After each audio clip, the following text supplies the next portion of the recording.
Herzlich willkommen, liebe Zuseher, hier auf meinem Kanal. Ich freue mich sehr, dass Sie da sind. Ich sage Ihnen was.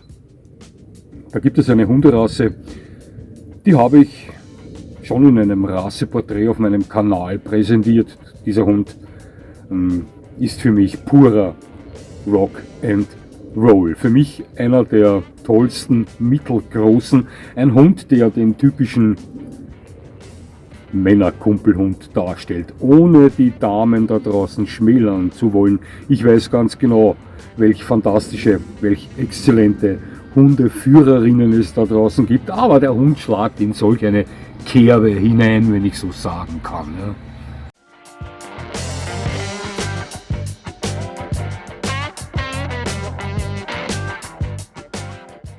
Das ist ein Hund, den ich mir sofort nehmen würde. Auch zu Vito dazu, obwohl das eher weniger einfach wäre. Ein Hund, der mich eventuell dazu überreden könnte, mir nach Vito, ich hoffe er lebt noch sehr lang, noch einen Hund zu nehmen, obwohl ich eigentlich davon ausgehe, dass er mein letzter ist. Ein Hund, der einen typischen Männerkumpel darstellt. Um welchen Hund es geht, das werden Sie gleich sehen. Also, bis gleich.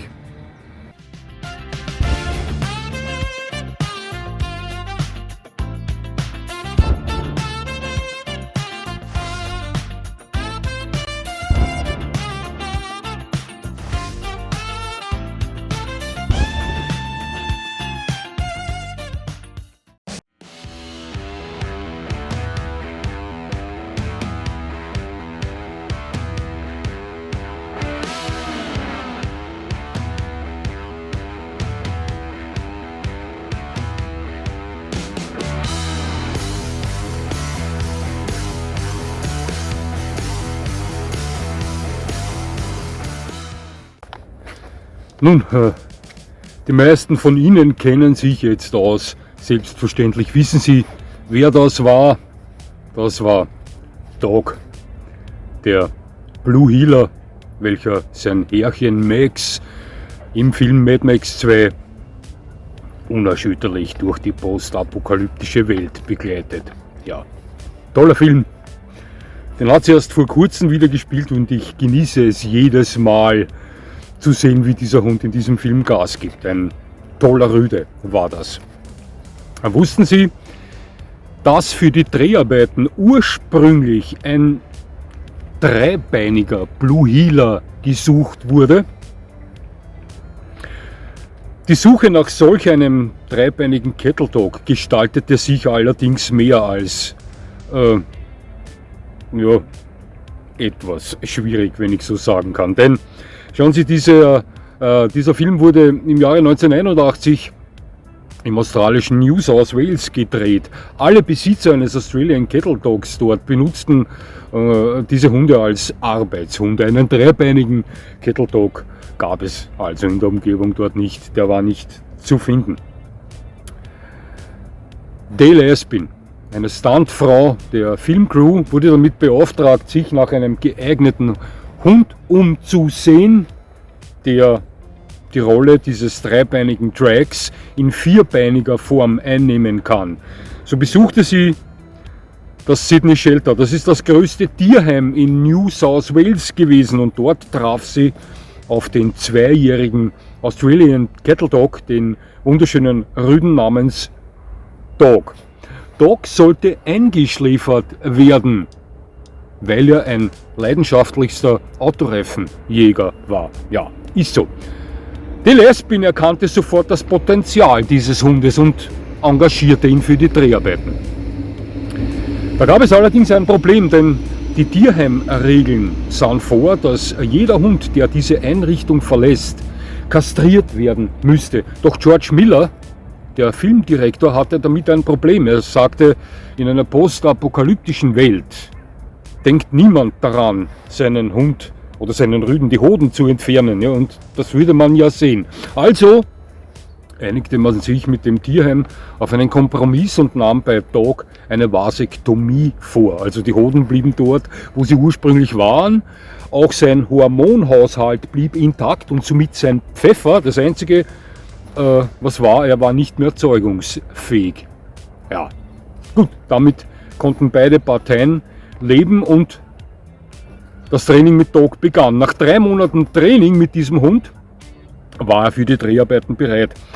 Allerdings gab es da ein kleines Problem, denn er fürchtete sich vor donnerndem Motorengeräusch. Doch mit etwas Gefühl und Ohrenstöpsel für diesen wunderschönen Heeler bekam man das dann schlussendlich auch in den Griff. Bei den Dreharbeiten verliebte sich dieser Hund in einen der Schauspieler, und zwar in Bruce Spence. Das ist dieser Herr, der den Helikopterpiloten darstellt. Und da gab es einige Schwierigkeiten bei den Szenen, in welchen der Cattle Dog diesen Schauspieler attackieren musste. Da kommen ja einige vor. Da war viel Schnittarbeit bei den Dreharbeiten notwendig. Doch hat man das ganz gut hinbekommen, möchte ich sagen. Nach den Dreharbeiten wollte jeder der Filmcrew diesen Hund adoptieren. Doch schlussendlich setzten sich das Stuntman-Ehepaar Max und Dale Espin durch und nahmen Dog mit auf ihre Farm. Und dort tat er das, was Australian Cattle Dogs am besten können, nämlich Tiere zusammentreiben. Aber leider fraß er auch alle Hühner der Espins zusammen. Ja. Weshalb sie ihn dann später an einen anderen Stuntman weitergaben. Und bei diesem genoss er dann den Rest seines Lebens. So steht es geschrieben. Dog, ein fantastischer Hund. Wie gesagt, der Film ist schon recht alt, 1981 gedreht worden, aber ich kann mir den im Jahr mehrere Male ansehen, allein nur wegen dem Hund. Und natürlich ist der Film selbst auch toll. Ja, ich sage Ihnen was. Ich war letzte Woche zusammen mit Vito mit einem Herrn im Besitz von Kaya unterwegs. 1 Stunde in einem Waldstück, in welchem Vito Freilauf genießt. Kaya ist eine 3-jährige Australian Cattle Dog Hündin, eine Blue Heeler. Ein Prachtmädchen, eine Apachenbraut, eine Kriegerin vor dem Herrn. Die meisten von Ihnen kennen diese hübschen, attraktiven Frauen, die sich beim beinharten Leistungssport voll reinhauen. Ja. Das hat was, oder? Also ich empfinde das so. Ja. Genauso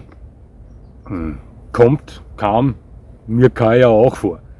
Diese Hündin ist unermüdlich, hat Schliff, hat Power, die ist schnell und noch dazu wunderschön. Ein Cattle Dog Mädchen, wie ich es mir wünschen würde, hätte ich eines. Wir waren da, wie gesagt, 1 Stunde im Wald unterwegs und uns ist da ein fremder Hund entgegengekommen. Wir nahmen beide Hunde, unsere Hunde, an die Leine. Das war ein Rüde, etwa auf selber Höhe. Als wir aneinander vorbeigingen, begannen sich dieser Rüde und Vito anzuschnauzen. Das war nichts Großartiges, da herrschte einfach keine Sympathie vor.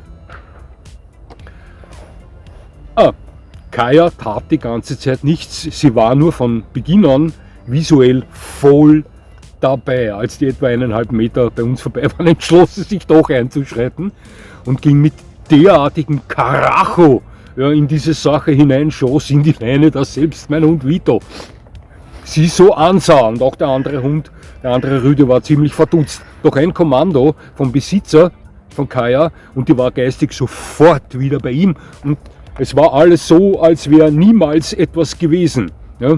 Also die hatte diesen Rüden wieder völlig ausgeblendet und konzentrierte sich wieder auf die tollen Sachen des Lebens. Man sagt den Heelern ja nach, sie sind sehr selbstständig. Doch ich sage Ihnen was, Kaya folgt aufs Wort, egal wo diese Hündin gerade herumdonnert. Sie hat extrem hohen, will to please, aber auch stark ausgeprägten Jagdtrieb. Deshalb habe ich mich für ein Gebiet entschieden, wo wir miteinander spazieren gingen, wo recht wenig Wild vorkommt. Außerdem verfügt sie über extremes Territorialverhalten und starken Schutztrieb. Das ist rassetypisch. Dazu etwas später. Er hat mir erzählt, dass sie letztes Jahr einen großen Nachbarskater, der sich auf ihren Gebiet, also auf deren Grundstück, gegen sie gestellt hat, mit gekrümmtem Rücken fürchterlich durch die Gegend geschüttelt hat. Nun, das kann man ihr nicht verdenken, das ist ihr Revier. Der Kater ist nicht ihr Freund und ist ein Eindringling. Doch der Kater konnte sich befreien und flüchten. Das Grundstück allerdings hat er seitdem nicht mehr betreten. Das ist eine Traumhündin, das kann ich Ihnen nur sagen. Ein Cattle Dog, ich wiederhole mich, wie er im Buche steht, wie er sein soll. Wissen Sie, was ich nicht verstehe? Ich sage Ihnen was. Ich muss da etwas ausholen. Sie werden gleich verstehen, warum ich das jetzt tue. Ich bringe hier mal ein Beispiel mit Autos ins Spiel. Passen Sie auf.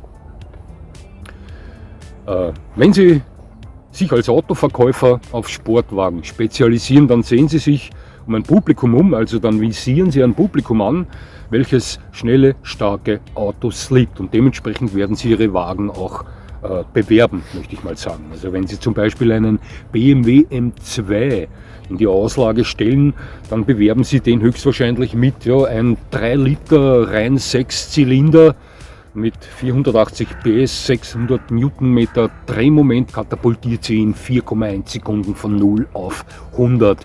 Der BMW M2 bietet nicht nur eine fantastische Optik und beeindruckende Daten, nein, er fährt sich auch wunderbar, sowohl auf Straße wie auf der Rennstrecke.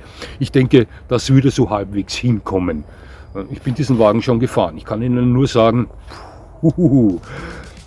ja, niemals würden Sie diesen Wagen in die Auslage stellen und ihn mit einem Charakter bewerben, welcher einem 75 PS Wagen mit einer 1 Liter 3-Zylinder Maschine gleicht. Warum sollten Sie das auch tun? Weshalb sollten Sie die Natur dieses Wagens verharmlosen oder verleugnen? Ja? Und deshalb verstehe ich nicht, weshalb es Australian Cattle Dog Züchter gibt, die so etwas tun. Das tun sie nicht alle, ganz im Gegenteil. Der Großteil von Australian Cattle Dog Züchter beschreibt den Hund sehr gut und sagt, wie der Hase bei diesem Hund läuft. Doch ich fand mich vor kurzem tatsächlich auf der Webseite eines Cattle Dog Züchters wieder, auf welcher dieser Hund unmissverständlich als absolut liebevoller, ausgeglichener Familien- und Begleithund beworben wird. Weshalb tut man so etwas? Ich weiß es nicht. Schauen Sie, wenn ich mich als Hundefreund dazu entschließe, eine Hunderasse zu züchten und anzubieten, welche garantiert zu den größten Banditen aller Hunde zählt, dann sollte ich auch hier Klartext reden und keine Märchen erzählen. Ja? Das ist meine Meinung. Schauen Sie, der Australian Cattle Dog leistete und leistet Enormstes auf den Farmen, wenn ich so sagen kann. Dieser Hund dominiert zornige Bullen, weicht Huf und Horn aus, ist bei der Arbeit geschickt, intelligent, wahnsinnig schnell, kraftvoll, furchtlos, erschaffen aus britischen Hütehunden und dem australischen Wildhund, dem Dingo. Man munkelt, es wäre irgendwann mal auch Dalmatiner oder Bull Terrier Blut eingeflossen. Dieser Hund ist eine Kanone. Ich sage Ihnen was, dieser Hund ist ein Rocker, dieser Hund ist ein Roller und in den Händen von Leuten, die mit dem Cattle Dog einen entspannten Flocky erwarten, ein Out-of-Controller. Und das ist nun mal so. Dieser Hund ist stark, schnell, aufmerksam, unermüdlich und schön. Der glänzt auch am Abrichteplatz. Und wie? Der kommt bei der Schutzarbeit in den Arm reingeschossen wie ein Marschflugkörper. Der typische Australian Cattle Dog verfügt auch zumeist über einen sehr ausgeprägten Schutztrieb. Ja, ich weiß schon. Es könnte natürlich jetzt geschehen, dass der eine oder andere da draußen sagt, Mr. Dog Special, was willst du mit einem Hund dieser Größe und dieses Gewichts? Ja? Schutztrieb? Kann sowas effektiv sein? Ich sage Ihnen was, ich weiß. Der Australian Cattle Dog ist ein Hund, der sich um die 50 cm Schulterhöhe bewegt und maximal 25 Kilo Gewicht auf die Waage wirft. Aber so genau was. Ja. Ein halbwegs wehrhafter Mensch und ein Australian Cattle Dog im Team sind zusammen eine Macht. Die sind eine Macht. Sie als Aggressor müssen diesen ersten Schock, welchen die Energie dieses vierbeinigen Geschosses auf sie ausübt, erstmal Vertrauen. Ja. Und bevor sie das getan haben, ist dieser halbwegs wehrhafte Besitzer schon da und hilft seinem Hund. Ein Kettle Dog und ein halbwegs wehrhafter Mensch sind im Team zusammen eine Macht. Also ja, dieser Hund kann, wenn es ums Thema Schutz geht, sehr effektiv sein. Und er verfügt über sehr kräftigen Kiefer. Im Vergleich zur Körpergröße, zum Gewicht, dafür sind sie bekannt. Der Australian Kettle Dog ist kein einfacher Hund. Das hat auch niemand behauptet. Nun, das möchte ich nicht so sagen, denn einige beschreiben ihn als ausgeglichen, liebevoller Familien- und Begleithund. Ich bin der Meinung, dass er das nicht ist. Er ist nicht einfach, aber er ist keine unlösbare Aufgabe. Ganz sicher nicht. Diesen Hund müssen Sie packen, ins Auto reinwerfen, mit ihm irgendwo hinfahren und etwas tun. Egal was, beschäftigen Sie diesen Hund. Lassen Sie diesen Hund etwas erleben. Bewegen Sie ihn körperlich, bewegen Sie ihn geistig. Monotone Eintönigkeit, Langeweile, geistige Unterforderung dankt Ihnen dieser Hund garantiert mit Problemen. Schauen Sie, nochmal, das ist ein Rock and Roller, eine vollgetankte Unternehmungsmaschine, ein Spitzenhund für Hundekenner, die wirklich Gas geben möchten. Ich sage Ihnen was, dieser Hund hat mich schon immer verzaubert. Jedes Mal, wenn ich einen Kettle Dog treffe, verdreht er mir den Kopf. Ich habe Ihnen schon manchmal erzählt von dieser älteren Dame, die einen Kettle Dog führt. In Katzelsdorf treffe ich die manchmal, welche mit diesem wunderschönen Rüden, der ebenfalls um 3 Jahre alt sein wird, schätze ich mal, vollstens überfordert ist. Also das ist ein Überlebenskampf, jeder Spaziergang von dieser Frau mit diesem wunderschönen Hund. Sie liebt ihn sicher. Aber ich bin mir sicher, sie hat sich auch schon unzählige Male gedacht, ich habe einen Fehler mit diesem Hund gemacht. Ja.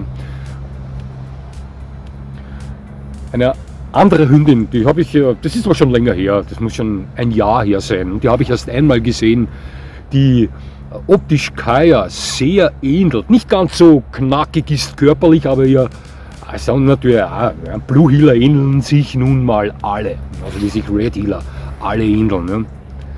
Die gefällt mir sehr gut. Die ist ebenfalls im Besitz einer Dame, die diese Hündin aber sehr sportlich führt, genau so wie man einen Kettle Dog führen sollte. Das ist ein Hund nach meinem Geschmacken, ein kompakter, im Auto schnell verstauter Hund mit fantastischem Wesen. Was soll ich ihm sagen, wenn Sie sich auf Banditen eingeschossen haben, dann eventuell einen kompakten Hund mit Power, mit Schmalz, mit Schliff suchen, selbst ein Mensch sind, der einen Hund das bieten kann, was er benötigt, um charakterlich zu erblühen, dann kommen Sie im Normalfall einen Australian Kettle Dog, völlig egal ob Red Heeler oder Blue Heeler, Geschmackssache, nicht vorbei. Also für mich wäre das ein Traumhund, jetzt noch.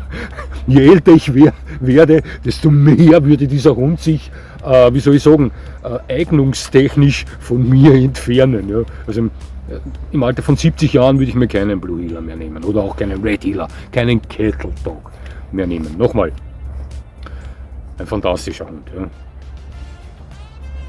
Mehr kann ich eigentlich dazu nicht sagen. Liebe Zuseher, es hat mich sehr gefreut, dass Sie mir zugesehen haben. Ich würde mich natürlich freuen, wenn Sie mir weiterhin zusehen, und jetzt wünsche ich Ihnen noch einen schönen Tag. Das war's schon wieder.